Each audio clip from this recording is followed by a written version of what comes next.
పాషా గారు, అధికారులు పోలీసులు వాళ్ళ వ్యవహార శైలి కంటికి కనిపిస్తోంది కదా, మరి దీనిపైన ఎటువంటి కామెంట్స్ రాకూడదు, మా విధులకు అడ్డుపడినట్టే ఇది అన్నట్టు మాట్లాడడం కరెక్టేనా? సార్, ప్రజాస్వామ్య పరిరక్షణ బాధ్యత ఇది ప్రభుత్వం యొక్క బాధ్యత సార్. ప్రభుత్వం అంటే పోలీసు వ్యవస్థ అన్నది ప్రభుత్వంలో భాగమే. Election commission okay independent body, కానీ తను కూడా ప్రజాస్వామ్యాని కోసమే పనిచేస్తుంది, ప్రజల కోసమే పనిచేస్తుంది. ఇక్కడ నేను ముందుగా పోలీసుల గురించి మాట్లాడాలి సార్. పోలీసులు భద్రత కల్పించండి, 17వ తారీఖు ఈ ఎలక్షన్ని కంప్లీట్ చేయండి అని చెప్పేసి హైకోర్టు చెప్పవలసిన అవసరం ఎందుకు వచ్చింది? డీజీపీ గారు సమాధానం చెప్పాలి. అంటే అక్కడ జరుగుతున్నటువంటి ఆ సంఘటనలు చూసి భద్రత కల్పించాలి అని చెప్పేసి కూడా పోలీసు వాళ్ళకి అనిపిస్తలేదా? హైకోర్టు చెప్పేంత వరకు పోలీసులు చేయరా, భద్రత కల్పించరా? డీజీపీ గారు దీనికి సమాధానం చెప్పాలి. ఇది నిజంగా దారుణం సార్. ఇందాక మహిళలు ఏడుస్తుంటే నిజంగా నాకు చాలా బాధేసింది. ఏంటి పరిస్థితి? మణిపూర్లో పరిస్థితులు చూసినట్టుగా అనిపించింది. ఎందుకు అంటే అనాలనిపించింది, మణిపూర్లో చూసినట్టు అనిపించింది నాకు. మహిళలు ఏడవడం ఏంటండి? దేనికోసం అని చెప్పేసి ప్రభుత్వాన్ని తీసుకొచ్చారు. మీ ప్రభుత్వానికి ఓటు వేసిన ప్రజలు ఈరోజు ఆలోచించుకోవాలి. దేనికి? ఒక గర్భిణి, ఆ గర్భిణిని కూడా పరిగెత్తిస్తున్నారు అంటే దీనికంటే సిగ్గుచేటు ఇంకోటి ఉండదు. ఈ విషయం చంద్రబాబు నాయుడు గారు, లోకేష్ గారు ముఖ్యంగా అర్థం చేసుకోవాలి. పవన్ కళ్యాణ్ గారు సరే ఆయన ఆడున్నాడు, ఆయన కూడా ఒక రోజు అర్థం చేసుకుంటాడు, అది వేరే విషయం. ఇక నెక్స్ట్ పోలీసు వ్యవస్థ గురించి కాకుండా ఎలక్షన్ కమిషన్ ఒక సూటిగా ఒక ప్రశ్న అడగాలి సార్. 30 సీట్లు ఒకవైపు ఉండి 0 సీట్లు ఒకవైపు ఉంటే ఎవరు గెలుస్తారు? ఇది ఎలక్షన్ కమిషన్ సమాధానం చెప్పాలి. ఆల్రెడీ సుప్రీంకోర్టులో చండీగఢ్లో ఒక రిటర్నింగ్ ఆఫీసర్ని ఇట్లనే మేయర్ ఎలక్షన్లలో supreme court chief justice of India అప్పుడు ప్రశ్నించారు, ఏం చేసినావు నువ్వు అని చెప్పేసి. ప్రస్తుతం అదే పరిస్థితులు ఆంధ్రప్రదేశ్లో రావాలా? రిటర్నింగ్ ఆఫీసర్లని సుప్రీంకోర్టు, హైకోర్టులు ప్రశ్నించాలా? ఆ పరిస్థితులు వచ్చేంతవరకు వెయిట్ చేస్తారా? లేదంటే ఇప్పటికైనా సరే న్యాయం చేస్తారా? ఎంత ఘోరం సార్. 0 సీట్లు వస్తే ఎట్లా గెలుస్తారు సార్? నాకు అర్థం కాదు. ఎక్కడన్నా లాజిక్ ఏమైనా ఉందా? ఒక్కసారి అసలు మిస్ అవుతున్నాను నేను లాజిక్. రెండోది బహిరంగంగా రౌడీయిజం. అక్కడ వీడియోలో కనిపిస్తుంది, అది పట్టుకుని కొడుతున్నాడు, ఆ బస్సు పలుగుతున్నది. బహిరంగంగా సాక్ష్యాలు, ఆధారాలు అన్నీ ఉన్నాయి. రిటర్నింగ్ ఆఫీసర్కి అథారిటీ లేదా?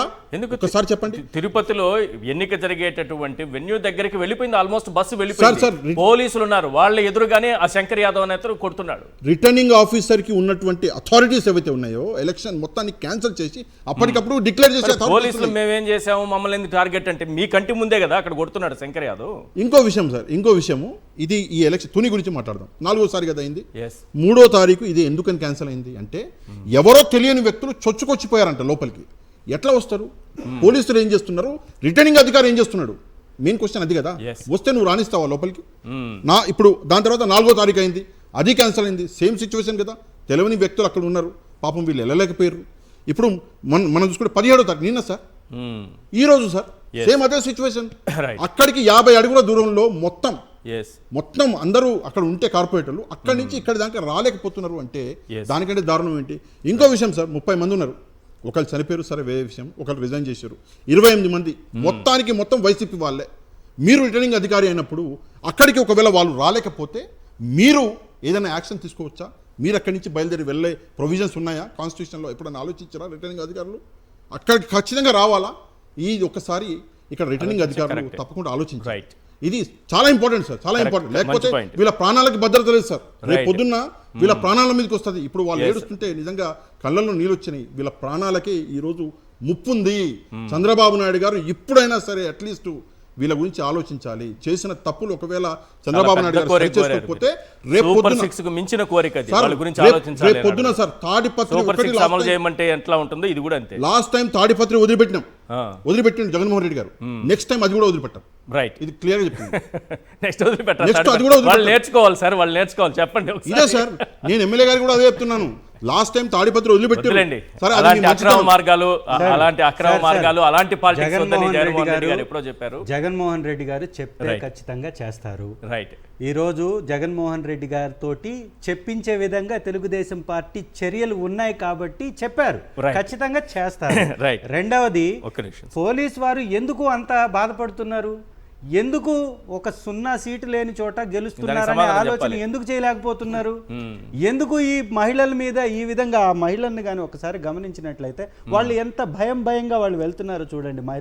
ఒకసారి వాళ్ళకి రక్షణ ఎవరు కల్పించాలి? మీకు సుమతి గారు, మీకేమన్నా పోలీసులు రక్షణ కల్పించారా అక్కడ? నిజానికి పోలీస్ వ్యవస్థ మేము సక్రమంగా పనిచేస్తున్నామని చెప్తున్నారు. నిజానికి నిజానికి మీకేమైనా రక్షణ కల్పించారా?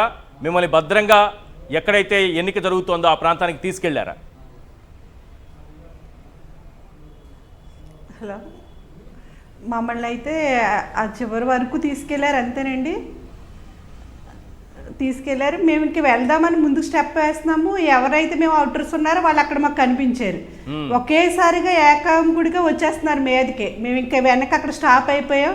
ఒక్కసారిగా వెనక్కి పరిగెట్టడంతో ఒక కౌన్సిలర్కి కాలు బెణికింది, ఒక ఆమె అయితే పడిపోయింది. ఈ ప్రెగ్నెంట్ లేడీ అయితే ఎలా పరిగెట్టిందో ఆమెకే తెలియదు. ఇంకా వెనక్కి పరుగు పెట్టేస్తుంది. మేము అంటున్నాం అక్కడ నుంచి, మీరు ఆ గేట్ తీయండి, మేము వెళ్తాము, ఈ గేట్ తీయండి. వాళ్ళ మధ్య నుంచి ఎలా వెళ్ళమంటున్నారు, వాళ్ళందరి మధ్య నుంచి ఈ గేట్ తీయండి. నేను అక్కడ గ్రీన్ డ్రెస్ వేసుకొని నేను మాట్లాడుతున్నాను. వాళ్ళు ఆ గేట్ కూడా తీయలేదు. రండి అమ్మ మీరు రండి అంటున్నారు. ఎలా వెళ్తాం అంత ధైర్యంగానే, అంతమంది జనాలు ఇప్పుడైతే ఉండలేకపోదామండి. అక్కడ మీ పైకి వచ్చినటువంటి ఆ గ్రూప్ ని పోలీసులు చెదరగొట్టడం కానీ ఏం యాక్షన్ ఏం తీసుకోలేదా? లేదండి, మీకు క్లియర్గా వీడియోస్ ఉన్నాయి. వాళ్ళని ఇంకా ఎంట్రన్స్కి గేట్లు తీసి పంపించారు. ఇంకా గేట్లు తీసి పంపించారా? మా మీదకే ఒక్క క్షణం మేము వెనక్కి పరుగు తీయకపోతే ఈరోజు మేము ముందు మేము కూర్చుని ఉండేవాళ్ళం కదండి. ఆ దృశ్యాలు ఉన్నాయి, మీరందరూ కూడా పరుగులు తీస్తున్నట్టు. ఎంత ఫాస్ట్గా పరుగు తీయకపోతే మేము కాలు బెడికితుందండి.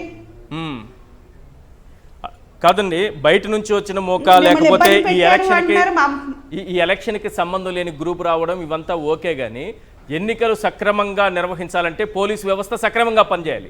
అది సక్రమంగా పనిచేస్తుందా లేదా? ఇది ఒక్క పాయింట్ చాలు. అది కాదు, పనిచేసిందా? లేదండి, సక్రమంగా అయితే పని చేయలేదు. సక్రమంగా పని చేయలేదు. వాళ్ళని నమ్మి మేము బయటకు వచ్చామంటే మమ్మల్ని కౌన్సిలర్ వరకు తీసుకెళ్ళలేకపోయారు. అది ఇది రాష్ట్రంలో జరుగుతున్నటువంటి తీరు. మాకు రక్షణ ఇస్తానన్నారు, ఇవ్వలేదు. మా మనుషులు వస్తారంటే మీరు రావద్దు, మేము తీసుకెళ్తా క్షేమంగా అన్నారు. తీసుకెళ్ళలేదు కదా. 1000 మంది వాళ్ళ మనుషులు ఉన్నారంటే ఎంత బాగా పనిచేస్తుంది పోలీస్ శాఖ. అంటే అధికారం వాళ్ళకు ఉందని చెప్పేసి వాళ్ళు ఏమైనా చేస్తారు. రెడ్ బుక్ రాజ్యాంగం వాళ్ళకు ఉంది, అదే జరుగుతుంది తునిలోను. ఎక్కడ మాకు క్షేమం లేదు.